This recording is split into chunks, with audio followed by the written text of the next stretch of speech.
The Almaz, or in Russian, Diamond, was a Soviet space station program.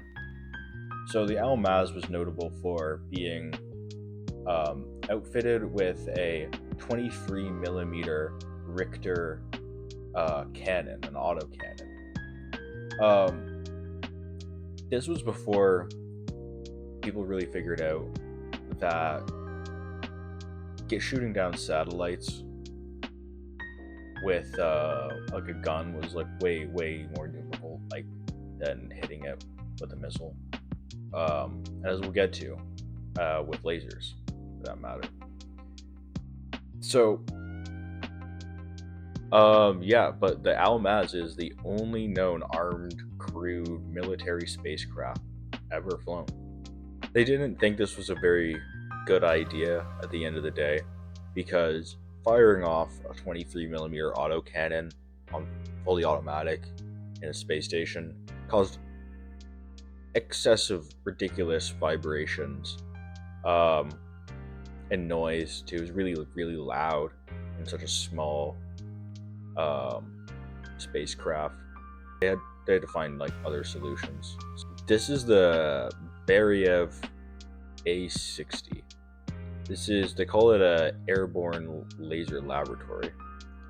It's based on the Ilyushin Il-76MD transport aircraft, which is just like a really big general purpose cargo plane that the Russians use. And they put a laser in the nose of it. That was pretty novel. The idea was we're gonna shoot down missiles. They only built 2 of these things. And they tested it, and it works. It definitely works. But they decided it was probably better to put it in a satellite. So the Russian laser program didn't stop, and it later went on to continue under the name Sokol Echelon or Falcon Echelon, which is a really cool name. So the Americans were like, hold my beer. We got something cooking too. And boy, were they cooking. They came up with this crazy thing, the Yao-1 airborne laser. So this thing like was adopted by the U.S. military, and they flew it for like 10 years under the name the Yao-1, which is of course it was never a mass-produced aircraft by any means, but this was like really interesting to me personally because growing up, I had a friend who this is kind of a side tangent, but his father worked in defense, and he worked for Boeing. He worked for some Israeli companies, and he worked on this thing. Yeah, not like the actual laser itself, but he worked on like I think like the electronics and like part of like the components that would go in like the rest of the aircraft. So Gal-1 used something called a chemical oxygen iodine laser or coil.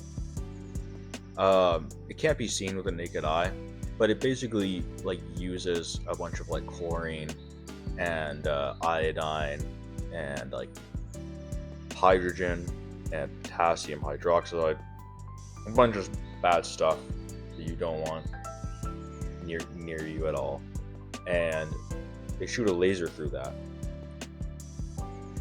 and that laser gets really powerful. I'll show some stuff here about showing it. Like the land-based or ship-based smaller version of this is called the AN/SEQ-3 laser weapon system, or also known as the XN1 laws. Is like a miniaturized. I think there's only one of them built, and it's mounted on the USS Ponce. But I'll include some footage of this one, and it's scary.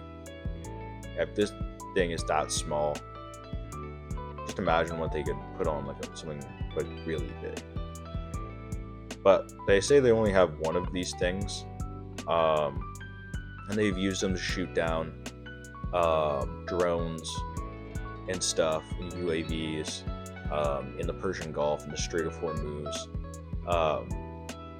mainly used by the U.S. Fifth Fleet to test the feasibility of a laser weapon in maritime environment against heat, dust, humidity, salt water, and just to study it, just to see how much power is used. Of course, a lot of these ships are nuclear powered, so they have to store some kind of capacitor or batteries to power these things, so they can only shoot like once before they need to like take a long time to recharge. So the Polyus is a Russian attempt at having a anti-satellite space laser. This thing was designed and manufactured.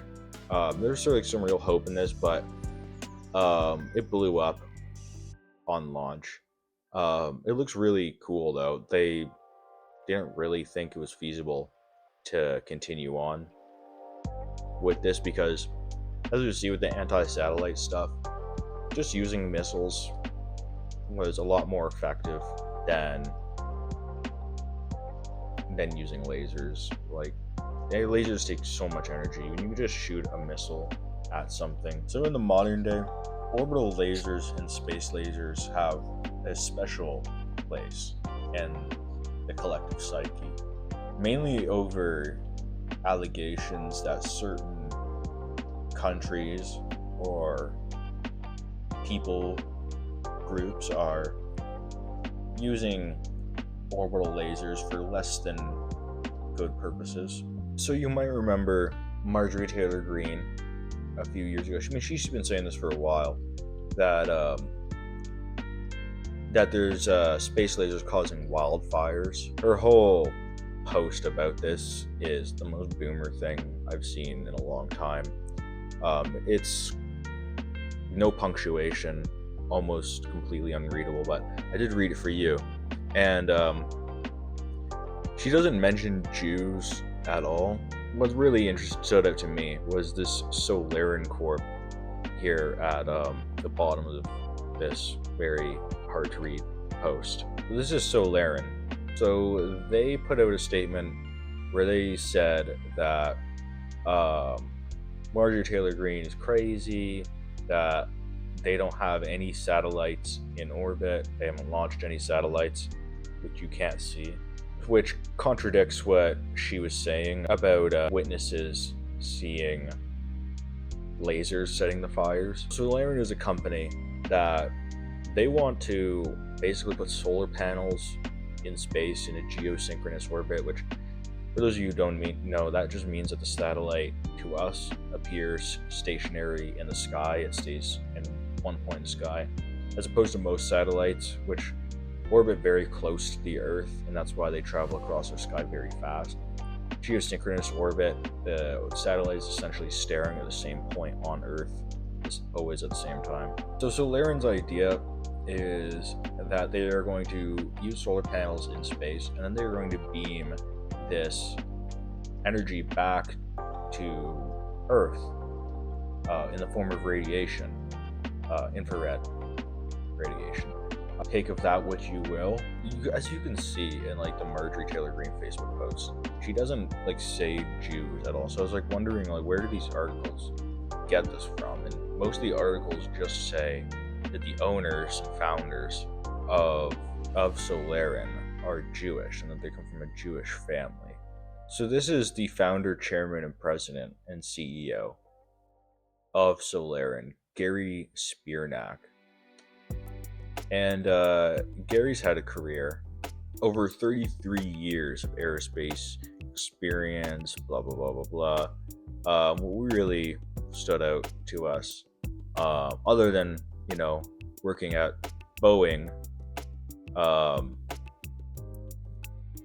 was that Mr. Spiernak had a distinguished military career and was a U.S. Air Force officer and spacecraft project engineer at Cape Canaveral Air Force Base, Florida.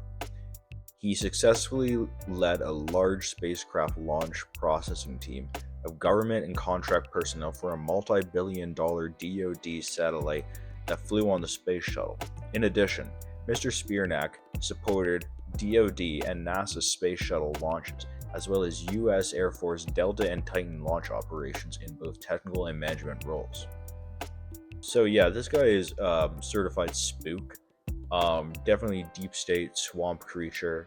So it's definitely like a real business. They have like real investors, like real money behind this company.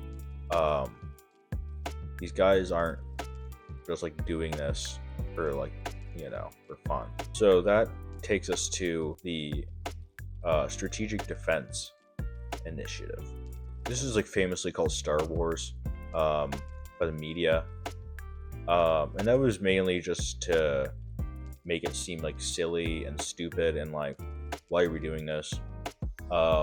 This is like in the 80s, and Ronald Reagan came up with this because he didn't really believe in what they call MAD, or mutually assured destruction. Maybe he was just more of a critic of it, but he described it as a suicide pact.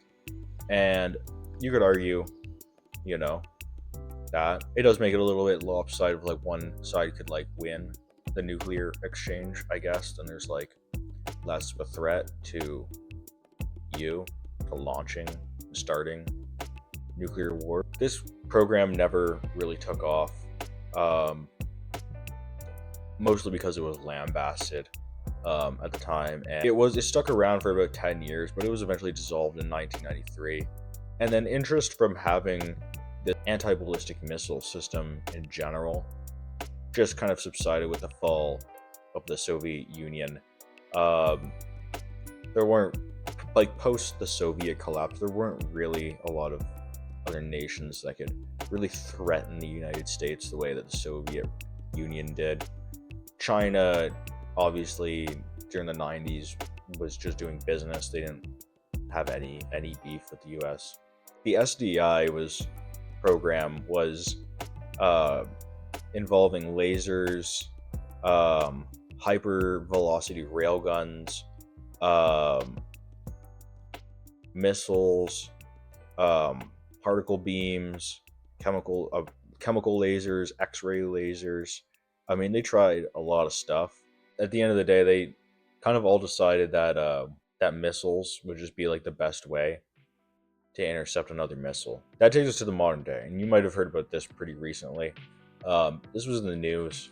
So on January 27th of this year, President Trump signed an executive order telling the U.S. military to start on the Golden Dome missile defense system. So, of course, it's named after the Israeli system. He likes the Iron Dome, and he wants it to be like, nuclear war to be very lopsided in America's favor, just like Ronald Reagan did. A lot of the controversy of the Golden Dome already is to do with the conflicts of interest surrounding SpaceX. Trump said the project would only take 3 years and would cost $175 billion, which I don't think anyone believes that. So they included a $25 billion down payment in the Republican Reconciliation Spending Bill. The Congressional Budget Office disagreed with Trump's estimate of the cost, and they said it would take 20 years to build and probably cost closer to $542 billion. Well, you have some senators saying that it could cost trillions of dollars, which I'm not the one to say that would be like, we can't do this, but like, yeah, this is a pretty expensive. This is a really expensive venture. I don't know if we can afford this one, guys. We have our favorite companies all vying to be involved in this. SpaceX, Palantir, Anduril, and Lockheed Martin, all of our favorite companies, they all say that to do this in this amount of time for this amount of money is just completely unrealistic. With only Lockheed Martin being the only defense contractor that says that they have a goal to deliver the system by the end of 2026. But I think for my own country here, there was a little bit of a thing when this was announced between the Trump administration and the outgoing Justin Trudeau. He didn't really say anything about it, but he sent out his guy, the Minister of National Defense, very famous man in Canada, Bill Blair. And he said that Canada wanted to participate. And so we didn't really hear much about that for a few months. And then in May, there was more talk about it. And then after King Charles visited Canada in May, he had his throne speech and he opened Canada's 45th Parliament. It was kind of like a symbol of like, the new Prime Minister wanted to make it, look like Canada's asserting its sovereignty by bringing in another country's monarch. Canada said they wanted to be a part of it, and then right after King Charles's visit, Donald Trump said that Canada could pay $61 billion to be included in the program, which I don't think anyone believes that was the actual cost. Be like way more than that, or become 51st state. And of course, Mark Carney said no, because it's ridiculous. Our ambassador even said in the UN that this was tantamount to a threat. I don't know if I would take it that far, but yeah. So most countries, they do not like this, of course. There's some like UN outer space like treaty thing, I don't know, that people say it violates, but who cares about that?